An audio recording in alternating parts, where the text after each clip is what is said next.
I have our Secretary of the Florida Department of Economic Opportunity, Dane Eagle, with me. Do we have Jimmy Petronis, Chief Financial Officer Jimmy Petronis? We have the state representative for this area, Brad Drake. We've got our Deputy Director, Florida Division of Emergency Management, Jimmy Bujeda.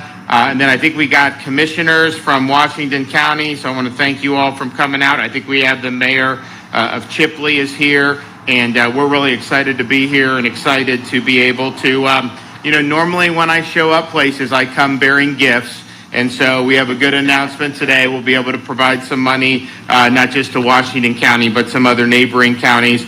We also have Congressman Neil Dunn here. So you have all of Washington County in your district?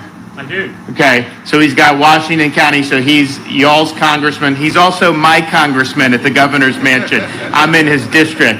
And I just want him to know, as a constituent, I don't like what I see going on up in Washington, D.C. right now. So if you could get him to kick it into gear, maybe it'll take an election. I don't know. But we've got a lot of problems, I think, coming out of Washington. And you have all this inflation.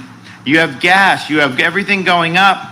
And they want to print more money. That's not the way to fight inflation. And so we're proud of what we've been able to do in Florida. You look, I just did the budget last week for the state of Florida. Our governor's budget came in at $99.7 billion. We have states that are similar population to us, like in New York. They got 3 million fewer people. Their budget is like $230 billion, over twice our size, but yet they have worse roads, infrastructure, schools, universities, and obviously a lot more crime. And so we have $99.7 billion, 15 plus billion in budget surplus in our reserve funds. And so that's really what you want to be doing. And no income tax, and the lowest tax burden in the country per capita. But we're also doing huge things with infrastructure. We're doing huge things with education. We're doing huge things with, I just did a great announcement where we're doing a commercial vehicle license expansion so people can become truck drivers. You make a lot of money doing that right now. So we're doing all these things. We're doing huge bonuses and pay increase for law enforcement. 25% salary increase for state law enforcement and $5,000 signing bonuses for new law enforcement coming into Florida. So we're proud to be able to do those really big things, but then do it on a very prudent budget and having a lot of money in the rainy day fund in case we have something that happens down the pike. So we're going to keep on doing that. We're going to keep putting wins on the board. At the same time, we realized when I became governor, they had just had Hurricane Michael had swept through in October of 2018. And it was a huge deal. People were paying attention. And then it seemed like 3 weeks later, like anyone outside of Northwest Florida, they just kind of moved on. So when I became governor, I said, we haven't moved on. We understand we need to do. There was things we needed to do immediately, and we were able to do a lot funding, but I also said this is a long-term effort. You look at the closest thing we've had to Michael in Florida in the last 30, 40 years was Hurricane Andrew down in Homestead.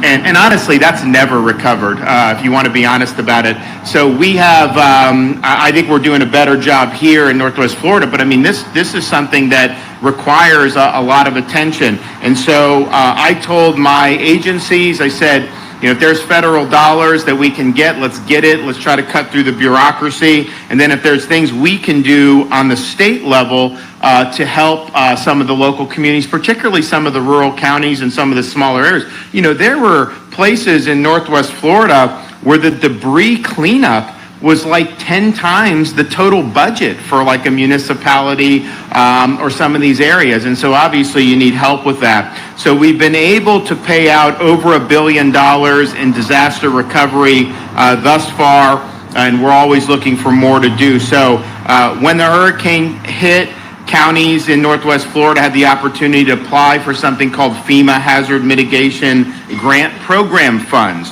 And it helps communities build back from damaged areas to where they will be more resilient if future storms come. The problem is the FEMA funds require the community to pay 25% match in order to receive the funding. Well, that's not something that all these communities are able to do and can afford. And so through the Department of Economic Opportunity, we have been able to cover the match for local communities. In October, we announced more than $3.1 million in hazard mitigation grant program awards for the Panhandle.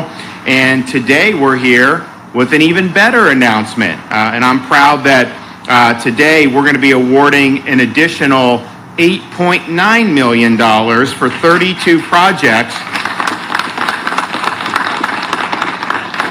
including nearly $1 million just in Washington County alone. The rest of the projects span across Northwest Florida, include things like $1.7 million for 6 projects in Jackson County, 2 projects in Calhoun County, 2 in Gadsden, 1 project in Gulf County, 1 in Leon, and 19 projects in Bay County. So these funds will help impacted communities strengthen their infrastructure and help them mitigate damage from future hurricanes. So we want to thank the folks in all these areas here who've worked very well with our state folks, and we're going to continue to do what we can to be helpful. So I think this will make a big difference. So I'm actually going to present money to the check.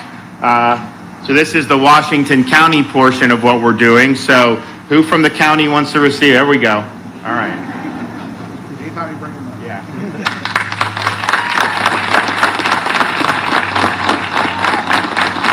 It's almost $1 million, so not bad, not bad. Okay, there you go. Yep, absolutely.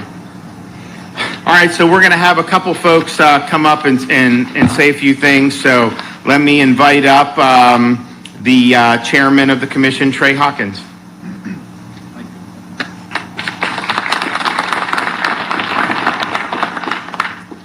Thank you, Governor. Thank you, Governor DeSantis, for visiting Washington County. Most of all, thank you for your non-wavering support in our religious and constitutional beliefs. Thank you for leading Florida with facts, not fear. Thank you for your leadership. While Florida is thriving, other states are floundering. In today's society, people are full of empty promises, but you, Governor DeSantis, are a man of action. You're building back Florida better. Hurricane Michael happened 1,164 days ago. Since that time, Governor DeSantis, with his leadership, has produced more than $180 million of road and infrastructure needs to Washington County, mitigated over 24 homes, totaling over $5 million. As of today, through his efforts, we're pumping out the south end of the county, removing the mitigation of water damage and trying to save over 30 homes. He's resolved permitting issues to allow debris removal and paving along the way. Since becoming governor, DeSantis has not only seen broadband as a necessity, he's went as far as opening a division of broadband in DEO. Through the Department of Broadband, we've received $1.5 million to make broadband a reality in Washington County. You're making sure DEM is working tirelessly to understand the needs of Washington County to fund Hurricane Sally fully. Governor, thank you. God bless Washington County.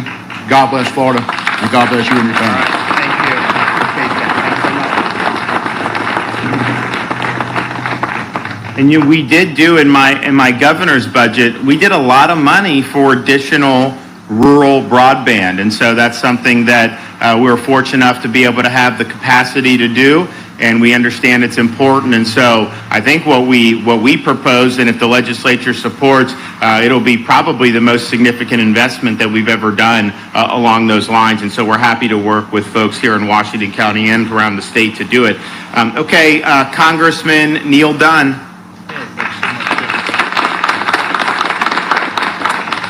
It's always a great day when Governor DeSantis shows up in Florida, isn't it? I mean, really amazing, yeah.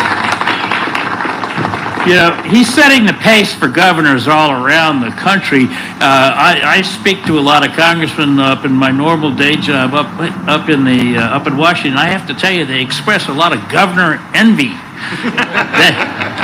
they wish they had my governor. But you know, we're really fortunate to have a governor and his staff. By the way, let me compliment your staff. They've been outstanding to work with. And simply, very proactive, reaching out, trying to help all of these counties, rural and otherwise, really make a difference with this kind of money that we comes in after these disasters. And we all know what it's like to live through a disaster, but it's also great to see the comeback afterwards. And I give a lot of credit to the governor and to his staff. a lot of whom are locals and old friends. So in fact, this building here is a representation back when we had replacement. And I know you all remember when we rebuilt this courthouse. So it's great to work with Governor DeSantis. Let's keep, you have a chance in next November to bring him back as governor.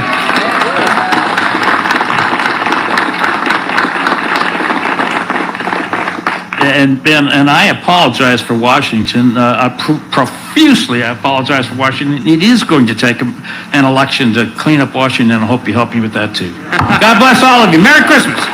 Thank you. And just for the record, we like Washington County much better than Washington, D.C. You know, I run into some of Neil's colleagues, and some of these guys were my colleagues. I was in the Congress. I'm a recovering congressman. I think I've shaken most of it off, but I mean, you know, you go up and, you know, be in a swamp, and they'll be like, oh, Ron, we really miss you up here. And I say, I don't miss you guys at all. I'm happy where I am. And so thanks, Neil, for working hard, and hopefully we can turn some things around up there soon. We've also had, you know, throughout this in the governor's office and our DEM and the staff, and we've been very supportive, obviously, of the Panhandle, but we also have somebody on the cabinet in Florida who's from the Panhandle and really saw firsthand a lot of the destruction being from Bay County. And so our CFO, Jimmy Petronas, has really been a strong supporter of supporting these communities and assisting with these efforts, and so I'm going to bring him up to say a few things. Good morning. Thank y'all for having me. Governor, thank you for being here. I'm going to repeat something you've heard me say before, but this is the most speech, at least in my opinion, that the governor's given since he's been in office is his inaugural address. At his inaugural address, it's pretty hard not to get emotional when he outlines his commitment to the recovery of Northwest Florida after Hurricane Michael. He could be talking about anything else. He can be talking about his vision. No, he talked about the recovery. Matter of fact, the very next day, his first full day in office, he was in Panama City. And the next day, he was, and then I think it was 2 days later, he was back in Northwest Florida. In that 2-week period after his inaugural, he was probably in Northwest Florida a minimum of 8 times. So his commitment, he allows no daylight to get between he and his constituents in Northwest Florida, his passion for these people that live here. There are people, there are families, there are neighbors. Governor, when you look around here, I mean, this is the cream of the crop of Northwest Florida. You've got water management members, you got the county judge, you got your county commissioners, and then you got everybody who makes this community work. So proud to be here with y'all, but you know, more proud of my governor. There's just so many times, if you raise your hand if you've heard, let's make America like Florida. Have you heard that? Have you heard that? Hey, George. You know, there's not enough common sense in governance, and the envy that we have all over the United States is what we're doing here in Florida, and it starts at the top. If the governor's willing to lead, if he's willing to take the hits, if he's willing to blaze the trail, it makes it a lot easier for folks like myself and members of our legislature like Brad Drake and all others to funnel right behind him and let him blaze the trail, and we become the cheerleaders for his leadership.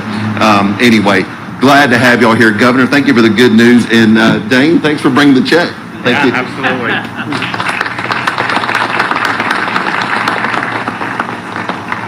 You know, we do think we view Florida as having lead the way, and a lot of times I'm out in front on that, and that's great. But you know, a lot of what we've done, we've worked hard hand in hand with our legislature, our House and Senate members who've stood up with us to do what's right, and I think the state is doing a lot better as a result. And hopefully, you know, they'll be very supportive in this next legislation of all the things we've already outlined that we want to seek to do, whether it's supporting law enforcement, education, whether it's what we outlined yesterday with making sure we have good curriculum in the schools, whether it's my Job Growth Grant Fund, where if there's a need in Washington County for infrastructure or job training, you could apply to my office, and I may come in with another check, you know, in the future to do that. We just did one in Nassau County where we're doing the truck drivers, and so it's been very effective. We were in We were in Okaloosa. We did some stuff for diesel mechanics, and these are really good jobs. And so we have the wherewithal to be able to do that, and we will. So Representative Brad Drake has been supportive of all these efforts to help the Panhandle, and has been a really good advocate for you all. So I'm going to let him come up and say a few things.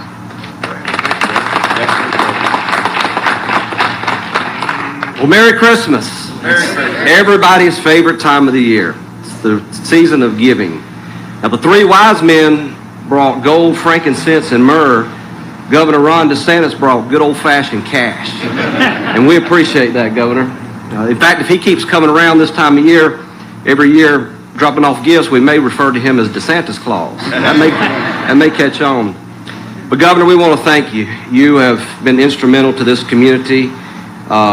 2 months after the worst thing that has ever happened in Northwest Florida, we got devastated by the wrath of Hurricane Michael. 2 months later, this man was elected to be our leader of the state, to be the caretaker of Florida and look after its citizens. And Governor DeSantis, on his first day on the job, he came right here to Northwest Florida. He took up time with our elderly, our law enforcement, our frontline workers. He took up time with citizens. He wanted to make sure that he understood the needs of this community and that he could go back to Tallahassee and that he could go to Washington, D.C. and bring the essential items here for Northwest Floridians. And he hasn't stopped there. If you noticed, a couple weeks ago, he came out with his proposed budget, and he's proposed over $100 million for rural infrastructure. That's never happened in our state, to have that type of aggressive proposal for rural infrastructure for Northwest Florida and for all of our rural communities. So, Governor, we want to thank you for your commitment to the rural areas. Thank y'all for allowing us to be here.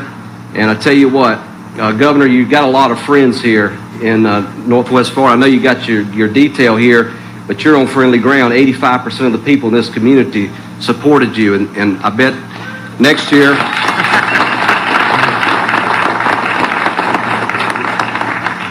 let's get 90. All right, good to see you. thank you.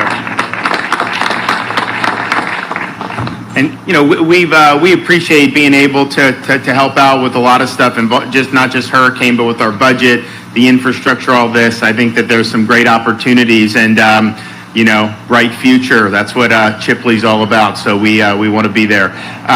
We also had help with the hurricane stuff. We had help from the Trump administration back then, and that was a lot of funds that we were able to bring down from them, and they didn't necessarily have to do it, but they did. So I do want to say thank you to the Trump administration. I don't get as much help anymore from Washington, just the way politics works, but we will certainly help. If they want to help Michael, we will certainly want to do it. So we'll be back. We want to do more. I hope everybody has a Merry Christmas and that you're able to spend time with your friends and family. My daughter just turned 5, so she's kind of an old pro at Christmas. My son is 3.5, and he didn't quite understand Santa Claus fully last Christmas. So this is really the first Christmas where he's asking a lot of questions about Santa Claus. And I can tell you this, anytime I remind him Santa's watching, he does improve his behavior. So it does work. So we're looking forward to doing that. And from my family to yours, Merry Christmas, everybody. Thanks so much, and God bless.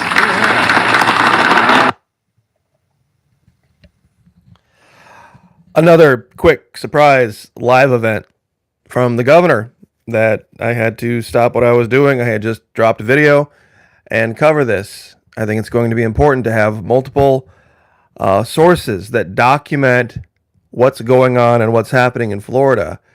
So even though this might seem like it's a little thing, documenting all of this is going to be very, very important going forward. He has his sources for things, and multiple different outlets will have it, but a lot of these outlets are very good at editing and redacting, and we're not going to allow that with the governor here. So anyway, just while I have you guys here, the few of you that showed up, I know it was last minute. I literally went live within 5 minutes of dropping a video. I've never done that before, but I did not want to miss this. For those of you who haven't seen it, crypto alert: 2 major countries have now banned That's right, banned the possession of all digitally mined assets.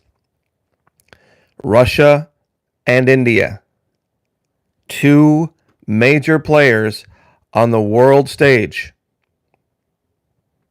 have banned it because of basically the exact same reasons I was giving regarding the similarity between that and the events in the series Black Sails. It's piracy. When you really get down to it, it's pirating actual currencies. It's pirating actual currencies. So the reason, A. Baker, you got deleted is I have Nazara Gizara blocked. And I don't even know how that comment got through, because that's a bunch of garbage. It's conspiracy theory nonsense. Nazara Gizara is just ridiculous nonsense. So the entire terms are blocked. We don't talk about it here. So, but I wanted to cover something that I think will probably illustrate this a little bit better about crypto, just very quickly. Who saw the premiere yesterday from The Patriot Nurse? It was titled, "We're Not the Rest of the World." Defiance is in our blood. Now, there's a difference between defying and being defiant against an overreaching, overpowerful government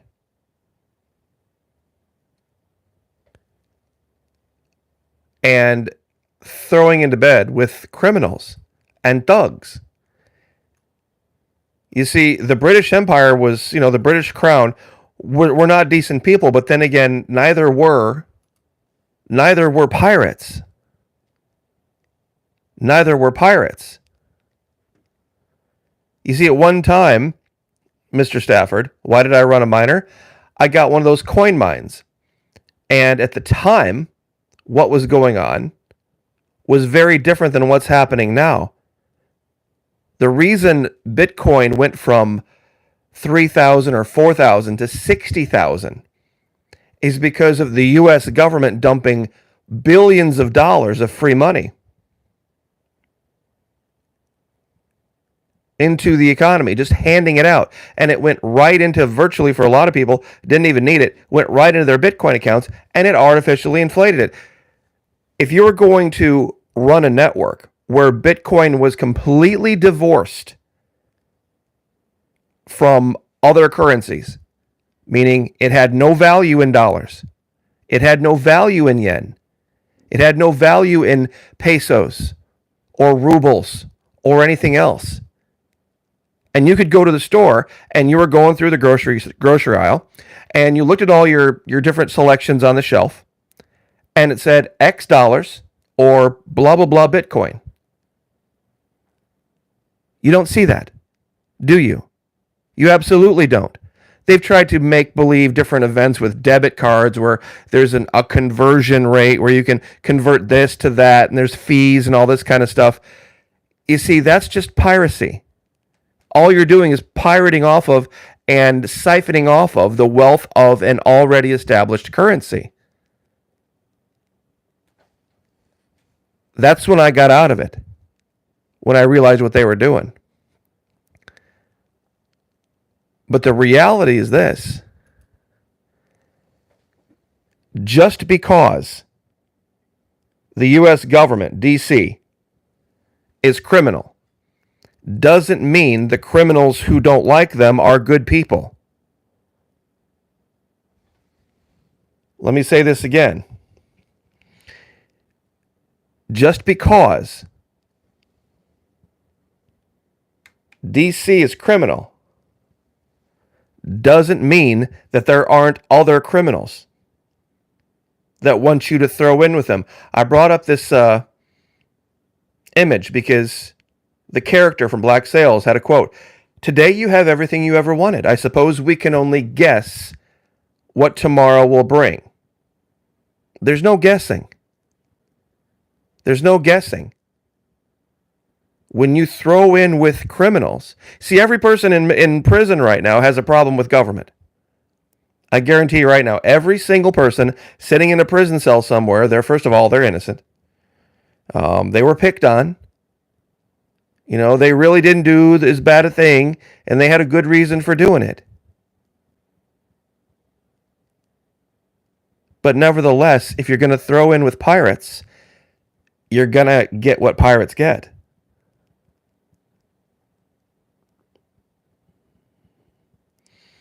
When we choose to live in communities, we forfeit our right to true individual independence. When we choose to neglect the importance of charge,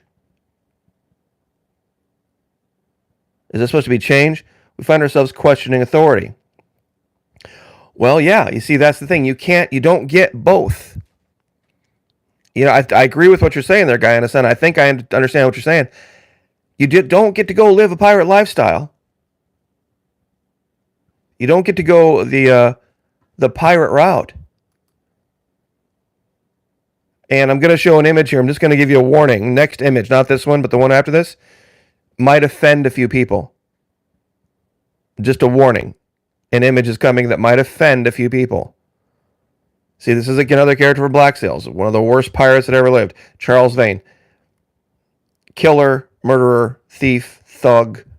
Horrible. But what do we know? What do we know about the character on the left here who was trying to create a respectable commercial enterprise in a pirate town? And she was in the sack with one of these pirates. How did that work out for her? How did that work out? The guy she ended up having the baby by, or getting pregnant by, was just as bad, but just wearing a uniform. Woodes Rogers. Governments around the world are coming for their currency. They're coming for their currency. This is exactly what the U.S. tried to do to Venezuela. Control massive amount of bolivars and then dump them all on the market at the same time. We talked about this before with Venezuela. What was going on in Venezuela? People still think that socialism causes starvation, the stupidity of socialism, it eventually causes a collapse. No. You see, there are forces out there. There are forces out there that want you to believe this. It was a real simple game. Take a bunch of money, dollars, US dollars, go into Venezuela, buy up all of the price-controlled goods. Buy all of them.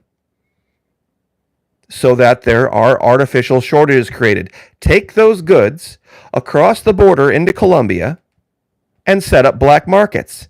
Black markets that only accept bolivars. Not dollars, not Colombian currency, only bolivars. So all of the Venezuelans, they go across the border, they buy all the goods. And then what happens? You have these black marketeers that have these giant, huge caches of bolivars. Well, then what do? They go back into Venezuela and they dump the currency on the market. After the government had replaced the currency that was gone and had been supplanted by dollars. What does that do? It causes a currency spiral. Too much currency, not enough goods. And the currency becomes worthless and there are shortages. Lather, rinse, repeat. DC has been doing this around the world because it's the reserve currency. This is all the crypto guys are doing. This is all the crypto guys are doing. They're creating some make-believe currency out there that sucks its value off of anybody who has real currency and then inflates its own value based on that. And then those right at the top take the cream and everybody else gets screwed. That's what's going on. And that's why India is banning. Where's the story from India? The Indians are not stupid people. Okay, they're pretty good when it comes to math.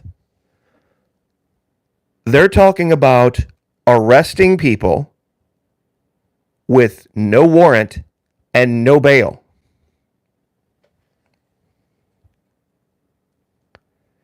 No warrant and no bail for trafficking in this crap.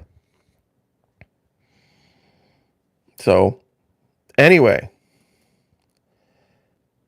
just saying. I know this is a controversial image, but if you can think of those people being represented here by the female character as those who have been enjoying the gravy train, and the person on the right as those controlling Bitcoin, this is what's going on. And very soon it's going to get a lot worse. It's going to feel good for a minute. And every woman and every man in the world knows what it's like to be with the bad boy or girl. You pick, you choose. Whichever is your preference. It always ends badly, and you have nobody but yourself to blame for it. That's why this is exactly wrong. Today you have everything you ever wanted. I suppose we can only guess what tomorrow will bring. Baloney. Tomorrow will bring the results of your choices. Tomorrow will bring the results of your choices.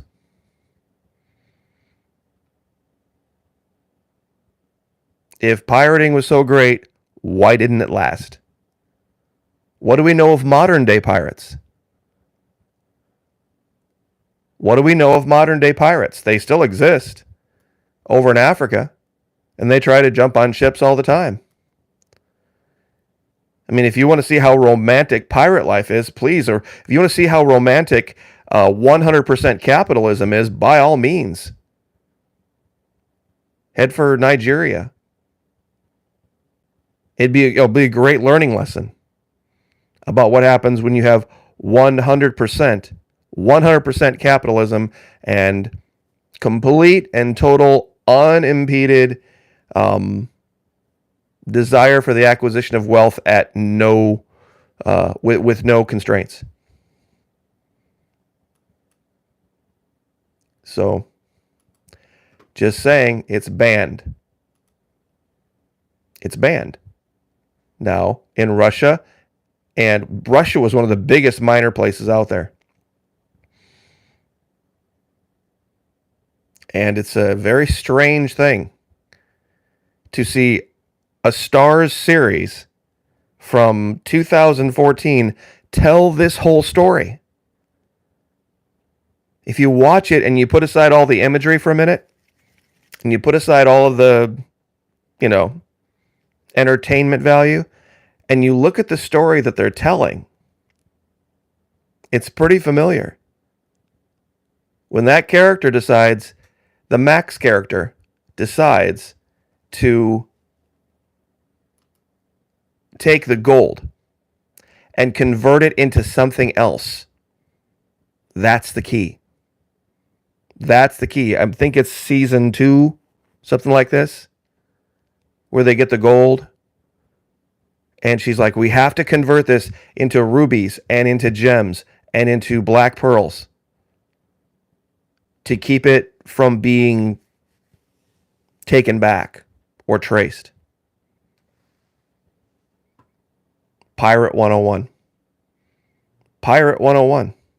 So I will leave it there, but thanks for hanging out. I know we got 2 lives going right now, and we got a video dropped. Just wanted to cover all this. So God bless, and we will see you guys next time.